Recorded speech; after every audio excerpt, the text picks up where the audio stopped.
Guys, ये information है आपको क्लास 10 और 12 जो ये बार सप्लीमेंट हुआ है, या तो आप कोई सब्जेक्ट में आपका मार्क्स अच्छा नहीं है, आप इम्प्रूव करना चाहते हैं वो सब्जेक्ट में, उन लोगों के लिए इन्फॉर्मेशन। ये आप कंपार्टमेंट का एग्ज़ाम के लिए ये जो फर्स्ट चांस ये बार जो रीजनली कंपार्ट हुआ है आपका एग्ज़ाम में, उसके लिए है। और जो आपका इम्प्रूव करना चाहता है कोई सब्जेक्ट में, उसके लिए। उसके बाद ये जो इम्प्रूवमेंट एग्ज़ाम जो है आपका क्लास 10 के लिए आपका 2 सब्जेक्ट तक आप दे सकते हैं इम्प्रूवमेंट एग्ज़ाम के लिए ना। जैसे कि आपका साइंस और मैथ्स में आपका कोई मार्क्स नहीं आया है, आप सोच रहे हैं कि हम इससे और बेहतर कर सकते हैं, उनसे आप साइंस और मैथ्स को चॉइस कीजिए, या तो हिंदी और इंग्लिश, आपको जो सब्जेक्ट में आपको मार्क्स और ला सकता है सोचने से आप दो सब्जेक्ट चॉइस कर सकते हैं। लेकिन क्लास 12 के लिए सिर्फ एक सब्जेक्ट ही दे सकते हैं आप इम्प्रूवमेंट के लिए। क्लास 10 के लिए आप 2 सब्जेक्ट इम्प्रूवमेंट के लिए दे सकते हैं। जो क्लास 12 में आप एक ही सब्जेक्ट आप इम्प्रूवमेंट के लिए दे सकते हैं। और उसके बाद जो कंपार्टमेंट जिसका ये बार आप 2 बार, मान लो कि आपका 2 बार आप कंपार्टमेंट दे चुके हैं, उसमें भी फेल रहा है, तो ये बार आपका 3rd चांस होगा ना। वो आपका वो जो प्राइवेट कैंडिडेट का लिस्ट में आएगा, उसके लिए अलग सा वेबसाइट यहाँ पे दिया, वहाँ से चेक कर लीजिएगा, नोटिस में वहाँ दिया। उसके बाद ये आपका जो है, ये अभी आपका कौन कौन एलिजिबल है बोलने से, आपका ये बार जो यहाँ में regular who appear in board's examination 2023 to school affiliated to the board and declare compartment are eligible to apply only in one subject in this place। एक ही सब्जेक्ट को आप ये बार कंपार्टमेंट, जिसका कंपार्टमेंट हुआ है ना, एक ही सब्जेक्ट को कंपार्टमेंट एग्जाम दे। मान लो कि आपका 2 सब्जेक्ट आप फेल हुआ है, 2 सब्जेक्ट फेल हुआ है, तो आप वो सब्जेक्ट को आप एडिशनल तो लिया होगा, एक सब्जेक्ट को एडिशनल का पास में गिना जाएगा। एडिशनल पास है तो एक सब्जेक्ट एडिशनल का हेल्प से आप पास हो जाएगा। तो दूसरा सब्जेक्ट और एक सब्जेक्ट को, वो 2 सब्जेक्ट में से आप कोई भी सब्जेक्ट को चॉइस कर सकते हैं एग्ज़ाम देने के लिए। मतलब जो टफ, आप ऐसे कीजिएगा, जो टफ सब्जेक्ट है ना उसको आप एडिशनल से पास करवाने के लिए उसको छोड़ दीजिए। जो आप ईजी हम इसको एग्ज़ाम में पास कर सकते हैं, उसको वो अलग आप चॉइस करके कम्प्लीमेंट्री एग्ज़ाम के लिए वो सब्जेक्ट को फिलअप कीजिए।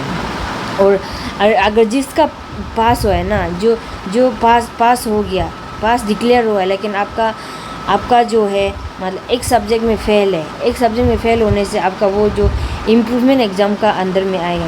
एक सब्जेक्ट में फ़ेल है, मतलब आप एक एडिशनल लिया होगा, एडिशनल लेके अब वो एडिशनल थ्रू से पास हो के आपको पास डिक्लेयर कर दिया। मान लो कि आप एक सब्जेक्ट फेल हो तो आपको पास डिक्लेयर हुआ होगा, तो आप वो सब्जेक्ट को अगर देना चाहता है बोलने से, वो फेल सब्जेक्ट को उसको वो जो आपका इम्प्रूवमेंट एग्ज़ाम परफॉर्मेंस का लिस्ट में गिना जाएगा। उसके बाद और जो क्लास 10 में जो पास है, बहुत अच्छे से पास नहीं, जो आप सफिशेंट मार्क्स से आप सफिशेंट नहीं है, तो आप कंपार्टमेंट एग्ज़ाम के लिए 2 सब्जेक्ट अप्लाई कर सकता है, 2 सब्जेक्ट के लिए ना अप्लाई कर सकता है वो के लिए, कंपार्टमेंट के लिए।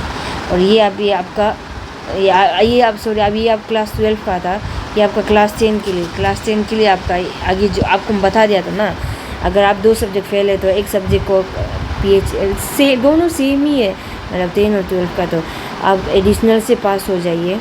और जो सब्जेक्ट आपको ईजी पास कर सकता है उनमें से वो सब्जेक्ट को चॉइस कीजिए। अगर आप 2 सब्जेक्ट में फ़ेल है तो, अगर आप एक सब्जेक्ट में फ़ेल हो तो आप वो सब्जेक्ट दोबारा देना चाहता है तो आप उसको इम्प्रूवमेंट में गिना जाएगा। अगर एक सब्जेक्ट से फेल है बोलने से, आप नहीं देने से भी, नहीं बढ़ाने से भी हो जाएगा। अगर आप इम्प्रूवमेंट करना नहीं चाहते हैं बोलने से, छोड़ देने से भी हो जाएगा। अगर आप इम्प्रूवमेंट करना चाहते हैं तो जो सब्जेक्ट में आप एक ही सब्जेक्ट फेल वाला के लिए, हाँ, ये जो आप एक सब्जेक्ट फेल को दोबारा दे सकते हैं, अगर उसको लेकिन उसको इम्प्रूवमेंट में गिना जाएगा।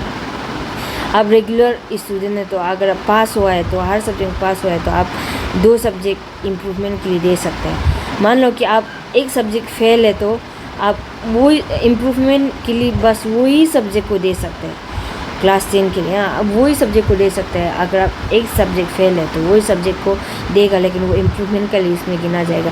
अगर आप सब सब्जेक्ट में पास है तो इम्प्रूवमेंट के लिए आप 2 सब्जेक्ट दे सकते हैं इम्प्रूवमेंट के लिए। हाँ, अगर एक सब्जेक्ट फेल है तो एक ही सब्जेक्ट आप वही फेल सब्जेक्ट को देना पड़ेगा, लेकिन वो इम्प्रूवमेंट में गिना जाएगा।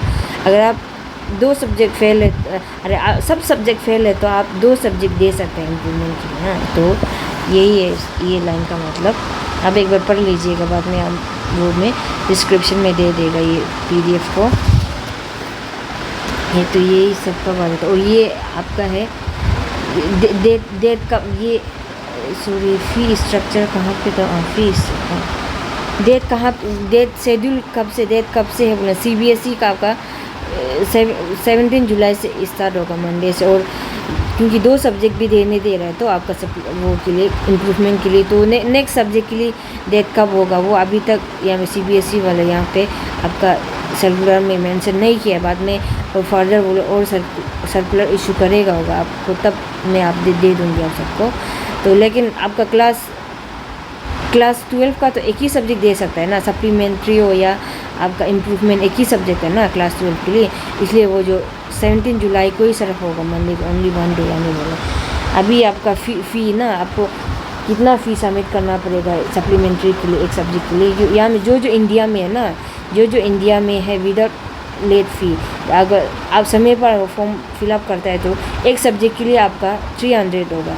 और आप अगर इंडिया नेपाल में है तो एक सब्जेक्ट के लिए 1000 होगा, और आउटसाइड इंडिया में है तो 2000 होगा एक सब्जेक्ट के लिए। ये फॉर्म फिलअप करना है आपको 1 जून से लेके 15 जून तक, 15 जून तक आपको ये फॉर्म फिलअप करना है ये सप्लीमेंट्री के। स्कूल में जाके करवाइए, क्योंकि एक आप लोग का स्कूल से कुछ ID भी मिलता है, वो उसको भी डालना पड़ता है, तो आप स्कूल में करवाइएगा ये फॉर्म फिलअप। उसके बाद और अगर आप लेट हो जाता है, अगर आप 1 से लेके 15 जून का बीच में नहीं करता है बोलने से, आपका लेट फ़ी मांगेगा, जो एक सब्जेक्ट का है आपका 2000। तो ये पर सब्जेक्ट का पैसा को मिला के और ये 2000 लेट फ़ी मिला के आपको 2300 एक सब्जेक्ट के लिए देना पड़ेगा। इसलिए आप लोग प्लीज़ लेट मत होइए, समय पर फिलअप कर लीजिएगा। और अभी पेमेंट मेथड क्या है बोलने से, आपका जो इंडिया में है ना, इंडिया लोग के लिए डेबिट कार्ड या क्रेडिट कार्ड, ये NEFT या RTGS। जो फॉरेन कंट्री के लिए ये debit card, credit card and Swift, ये सब होगा फॉरेन कंट्री के लिए। आप जो इंडिया लोग के लिए, प्लीज़ आप लोग जो जहाँ में स्कूल में जो घर दे रहे हैं ना, उन लोग आपको ऑनलाइन पेमेंट कर देगा। आप उन लोगों को केस दे दीजिए और उन लोगों को ऑनलाइन पेमेंट कर देंगे ना। ये था आपका जितना CBSE में इंफॉर्मेशन आपका, अब जो न्यूली अपडेट 29 में आया उसका इंफॉर्मेशन। अगर आगे में कुछ और इन्फॉर्मेशन आएगा तो आप लोग को शेयर करते रहेंगे, इसलिए आप लोग चैनल को सब्सक्राइब करके रखिए ताकि आप लोग को इन्फॉर्मेशन ना छूटे CBSE का तरफ से। Thank you.